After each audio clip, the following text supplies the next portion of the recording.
Hai guys, kembali lagi bersama gua di Wandi Channel Review. Di video kali ini gua akan melanjutkan alur cerita film From series tahun 2022, di mana di episode yang sebelumnya kita diperlihatkan ke si Christy dan si Sherip yang sedang mencoba menolong anaknya si Jim yang terluka. Namun dikarenakan waktu keburu poek, para juri pun bermunculan dan mulai mendekati mobil mereka. Kira-kira apakah mereka akan berhasil selamat?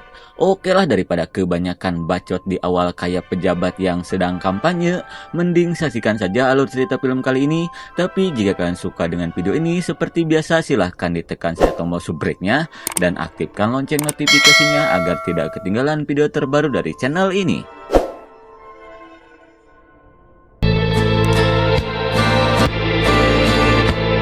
Just a little boy, que sera,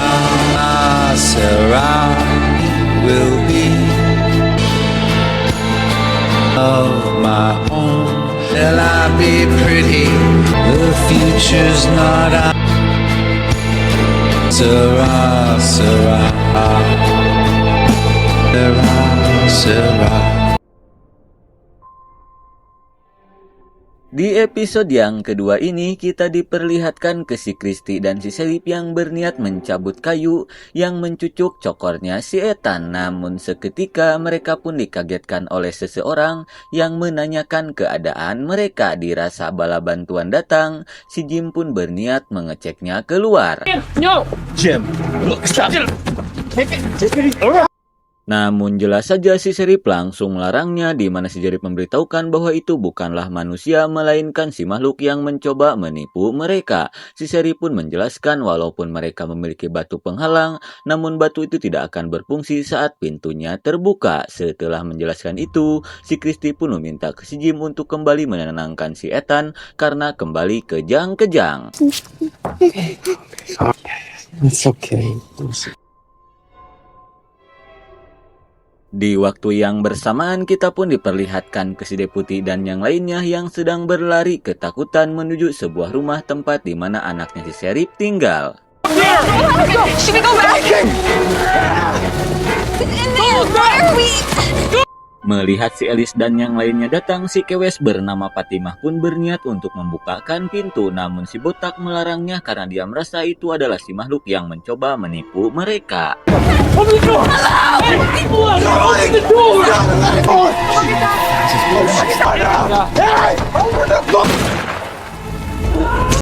Dan di saat jurig-jurig itu mulai mendekat, seorang wanita kolot bernama Donna pun langsung menyuruh ke si botak untuk segera membukakan pintu karena dia yakin mereka adalah manusia yang asli.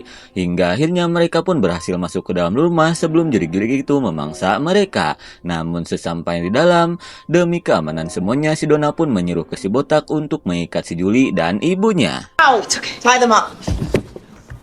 Why are you doing this? Sesaat kemudian si Donna pun langsung meminta maaf karena telah melakukan dia dan putrinya seperti itu, di mana dia terpaksa melakukannya demi keamanan semua orang yang ada di rumah ini. Mendengar hal itu jelas saja dia pun tak mengerti dengan apa yang dikatakan oleh si Donna. Kemudian si Donna pun langsung menceritakan apa yang sudah terjadi di kota ini, di mana di setiap malamnya para makhluk berkeliaran mencari mangsa dengan menyamar menjadi manusia. Setelah menceritakan itu, si Donna pun langsung memberitahukan bahwa orang-orang di kota ini dulunya orang-orang yang tersesat sama seperti dia dan keluarganya alami sekarang. Kembali ke si Christy dan si Sherip yang panik setelah mendengar sesuatu di atap mobil. Dirasa si makhluk itu mencoba maksa masuk, si Christy yang mulai ketakutan pun berniat untuk kabur. Melihat hal itu, si Sherip pun meminta ke si Christy untuk tenang karena selama mereka memiliki batu penghalang, para makhluk itu tidak akan pernah bisa masuk. Si Sherip pun meminta ke si Christy untuk fokus saja menyembuhkan si Ethan.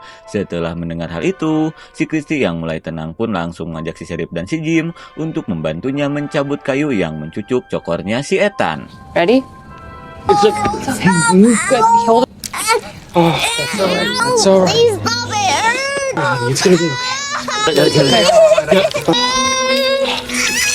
Dan setelah kayu itu berhasil dicabut, si Christy pun bergegas melakukan penjahitan agar lukanya tidak terinfeksi.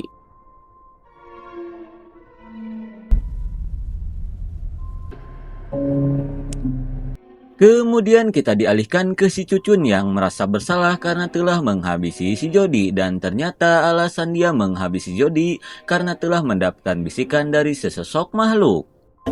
I'm so sorry.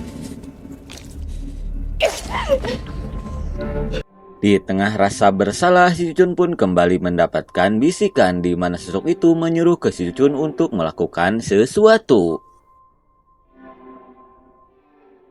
Kembali ke si Dona yang sedang menceritakan awal mula dirinya terjebak di kota ini, di mana waktu itu dia dan kakaknya berniat memburu bagong di tengah hutan, namun perjalanannya pun harus terhenti setelah terhalang oleh sebuah pohon petai yang tumbang. Karena tak ingin buruannya kabur, dia dan kakaknya pun berniat mencari jalan lain. Hingga tidak lama kemudian mereka pun sampai di kota ini, dan dikarenakan sampainya malam tiba, para makhluk itu pun bermunculan dan menyerang mobil mereka, dan akibat kejadian itu kakaknya harus menjadi korban demi menyelamatkan nyawanya.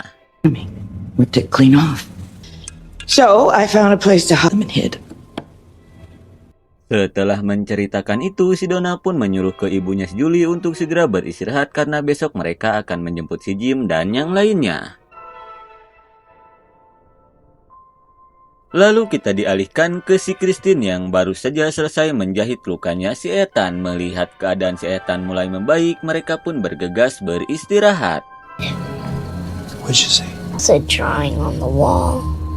Di waktu yang bersamaan, kita pun diperlihatkan ke si suster subur yang baru saja selesai merawat ayahnya si Deputi. Hingga setelah itu dia pun bergegas pergi guna mengecek keadaannya si Jody.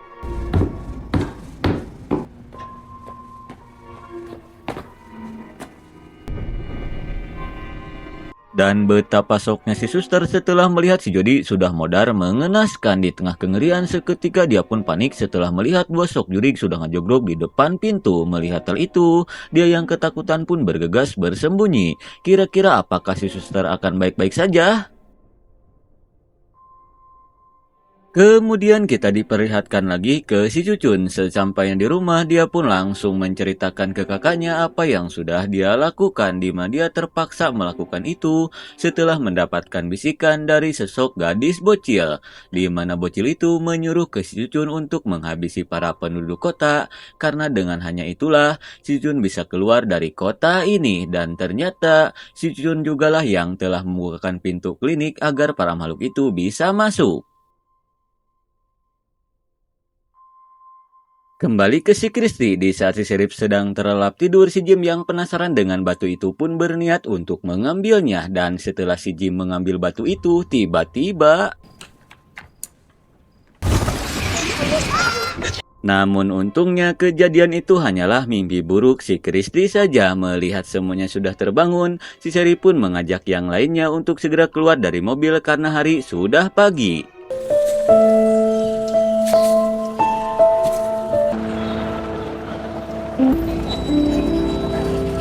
Tidak lama kemudian si Julie dan yang lainnya pun datang untuk menjemput. Melihat si Christy dan yang lainnya baik-baik saja, jelas saja mereka pun sangat senang.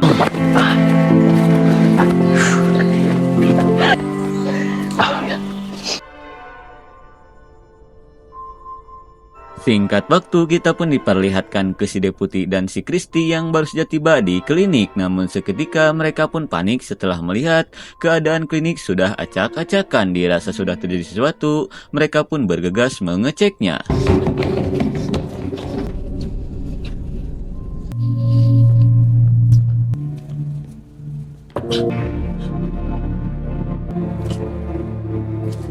Dan betapa shocknya mereka setelah melihat si suster dan ayahnya si Deputi sudah modar mengenaskan bak diacak-acak monyet.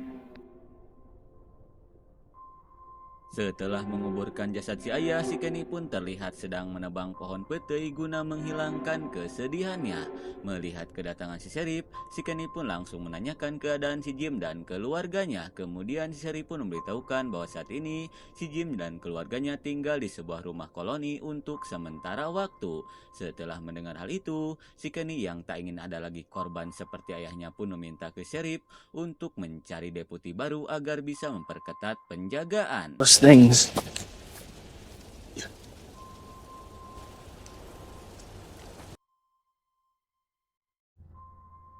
Kemudian kita dialihkan ke si Julia yang sedang mengajak bermain si Ethan yang kini keadaannya mulai membaik. Namun seketika dia pun merasa Herman melihat si Ethan yang terus melihat ke arah jendela.